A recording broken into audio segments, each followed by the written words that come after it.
క్రమంగా ఆమె ఆనాడు ఆమెకు ఏఐసిసి అధ్యక్షులుగా కాంగ్రెస్ పార్టీ కార్యకర్తలు నాయకులు ఏకగ్రీవంగా ఏఐసిసి ఆల్ ఇండియా ప్రెసిడెంట్గా మీరు ఉండాలమ్మా అని కోరినప్పుడు ఈ దేశ ప్రజల యొక్క యోగక్షేమాలను దృష్టిలో పెట్టుకొని కాంగ్రెస్ పార్టీ కార్యకర్తలు నాయకులు అందరూ అడిగిన క్రమంలో ఆమె ముందుకు వచ్చింది. ఆనాడు దాదాపు 22 సంవత్సరాలు కాంగ్రెస్ పార్టీ ఆల్ ఇండియా ప్రెసిడెంట్గా ఈ భారతదేశ కాంగ్రెస్ పార్టీ ఆల్ ఇండియా ప్రెసిడెంట్గా ఆమె 22 సంవత్సరాల అధ్యక్షులుగా ఉన్నది. ఆ 22 సంవత్సరాల కాలంలోనే ఈ దేశ ప్రజలు సోనియా గాంధీ గారి నాయకత్వంలో అధికారం ఇచ్చారు. UPA government, UPA chairman Sonia Gandhi గారు.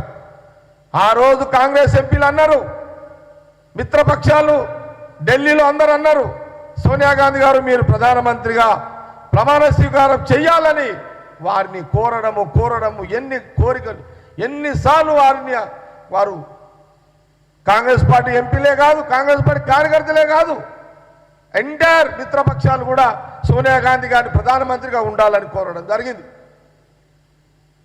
ఇది ఆ రోజు మీడియాలో చరిత్ర అందరూ చూసిరు. ఆ రోజు బీజేపీకి తెలియదా? బీజేపీ నిద్రపోయిందా ఆ టైంలో?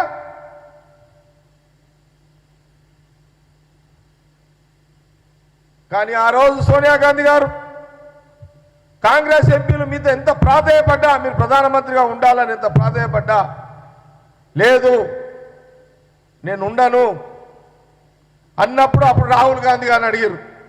రాహుల్ గాంధీ గారు మీరన్నా ప్రధానమంత్రిగా ఉండండి అని, లేదు అని ఒక నిర్ణయం చేసి సోనియా గాంధీ గారు, రాహుల్ గాంధీ గారు అప్పుడే మన్మోహన్ సింగ్ గారిని తీసుకొచ్చి పెట్టారు.